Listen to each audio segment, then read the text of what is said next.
Good morning, Anne. Good morning, Laurent. Thank you very much for making it. I know you're traveling a lot. Yes, just back from Davos. Yeah. So I wanted to mention this morning that Paris Fintech Forum was built in 2015, first edition, January 2016. At this time, I was alone, and I was looking for partner wanting to invest in this kind of event. Mastercard was the first one to say yes, with a few others. Why so early did you think fintech was something to look at? Well, basically, we're just a big fintech, really. I know we were invented quite a few years ago, but if you think about our position in the ecosystem, we built this huge global network, but we can't move forward unless we connect up with everyone around the world to deliver products and services for the consumer.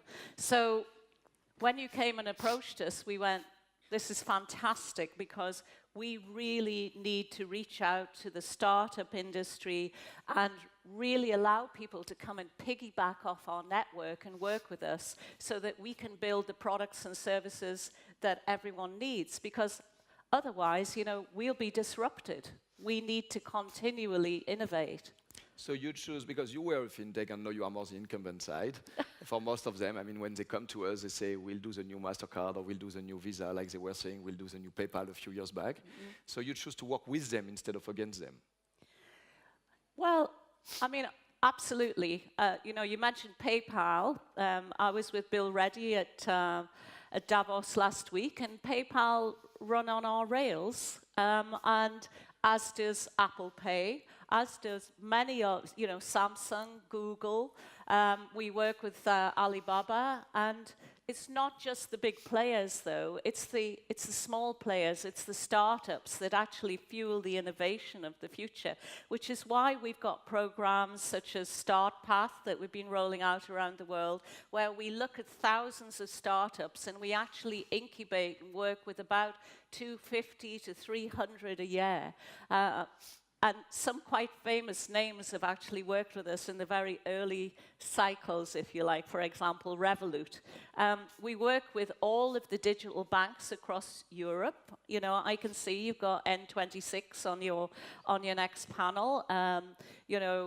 Moniz in the UK, Monzo, I've mentioned Revolut.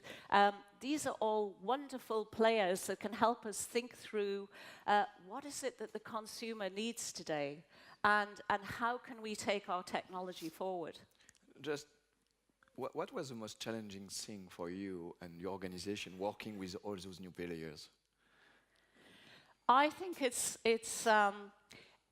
when we do something, we put something into the core of our system, we instantly bring it up across 200 countries around the world. And so when we build something, we have to make sure that it works, and it works seamlessly, and that it's safe to use. It's protected from a cybercrime point of view, and it's very robust. And of course, then we're challenged to, how do we create something new? How do we experiment? And that's why, really, we created labs, so we could start working with people in the startup space and just experiment inside labs, because it's very hard to experiment when you're running a big global network, as we are. That brings me to a second question.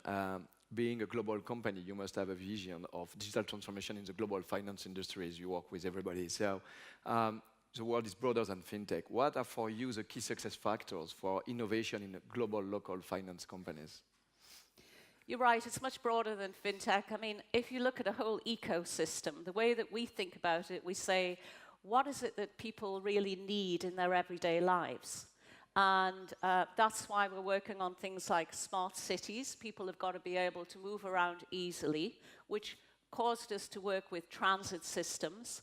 The first one we brought up was the London Underground. That was massive, because a lot of other subway systems look at what London has done, and they start copying that around the world. Now we're working with 150 transit systems around the world. Then, of course, once you make everything contactless in that area, it becomes a virtuous circle that people come out of the transit system and they start buying a coffee in a contactless way. Then Apple Pay starts to roll out. You start to be able to tap for everything you want, use your thumbprint. It's unlimited then. And then we've been thinking about, well, look, the world's a super connected place. We want people to get off planes and be able to not have to deal with cash and change money. So everything's got to flow seamlessly across border. And by the way, it's really interesting as you travel around the world because consumers are becoming more alike. We're all wearing the same clothes, we're drinking the same drinks and so on. But governments are becoming even more polarized. We're seeing the rise of popularism and nationalism around the world, and yet business has to cooperate, it has to work on a global basis. So a lot of the things that we do are focusing on that connectivity, whether we're working with huge businesses. We're doing partnership, for example, with Microsoft to bring up a trade platform that has 220 million businesses loaded in the directory. So that's happening, but we're also working with small companies in different countries because we need to have the local shops, the local SMEs connected up so that everybody can enjoy the Internet of Things in the future. You just mentioned some difficulties in geographies and politics, so that brings me to another question. I'm also the president of the main digital finance association in France, Axel, and we are a lot discussing about what we call the digital break, meaning not everybody has access to digital. In this room, it's easy. We all know that. We are all connected. We are all aware of digital finance, but that brings also fears. That can bring exclusion. So I know it's one of your fight, also personal one, not to have exclusion of any kind, gender of course, but all of them. Can you tell us a bit more your opinion of financial innovation can help financial inclusion? Well, I feel very strongly that you can't have the internet of everything if you don't have the inclusion of everyone.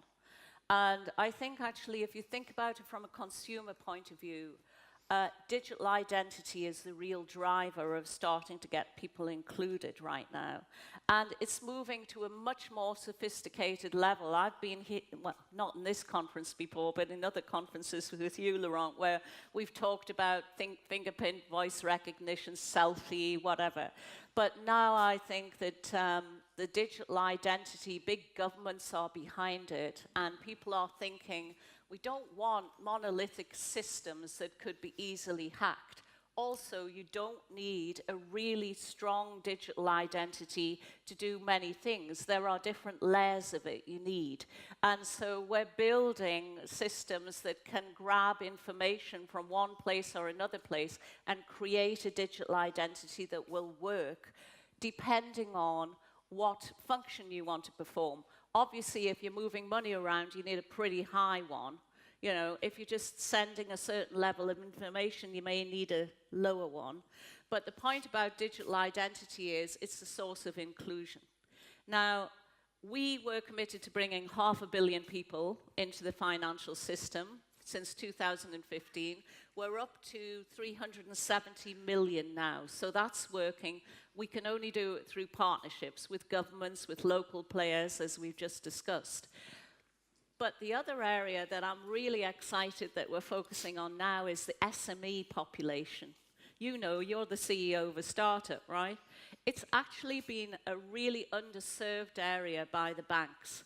But this, in the last couple of years, we've started to figure out that supply chains could be the answer to this. And I'm pretty excited about supply chains because, by the way, I think blockchain is going to be very big in this space. And the thing about supply chains is that if you've got a small shopkeeper that's ordering goods from Unilever, they're part of Unilever's supply chain. If you can automate that supply chain and give the empirical data to banks to say, you should lend money to this small shopkeeper so that they can order more goods before their shelves become empty, then you're piggybacking on a big major supply chain to give credit to a small SME. We've been doing that in Africa across 50,000 shops. And when we brought that capability up, it actually increased the flow through the shops by 20%. It was great for Unilever, it's great for us, it's great for the bank, and what's really important, it's super for the shopkeepers. And I think that's an example where technology can really drive inclusion. And by the way, quite a lot of these shopkeepers, guess what, are women. That brings me to, we are running out of time, but I definitely want that question, so we take 1 minute. Organizing this kind of show put me directly in front of reality. Less than 10% of all finance and fintech companies are led by a woman, if we speak of CEOs. And if you go in executive committee, you have a bit more, you can go to 15% maximum. So it's not really what we can call gender diversity. We made our best, thanks to your help, by the way, and to many others, to make sure that all the women leading companies try to also come on stage to show what they are doing and not stay hidden behind the wall, because sometimes they are also the ones who don't want to speak too much. Can you just tell us in a few seconds, what are the commitments of Mastercard as a group and you as a person to make this world of finance more diverse? Well, first of all, why are we doing it? Does it make a difference? And will the world be better? I think that we have to answer that question for ourselves. And personally, I'm convinced, having grown up, in a business world that was dominated by men, I actually love working with men, let me put it out there, and I've had fantastic male sponsors. And I want the women of the future, I have a daughter myself, I want her to be able to grow up in a world where she will have the opportunity to succeed and run her own company if that's what she wants to do. But I think you have to start very early.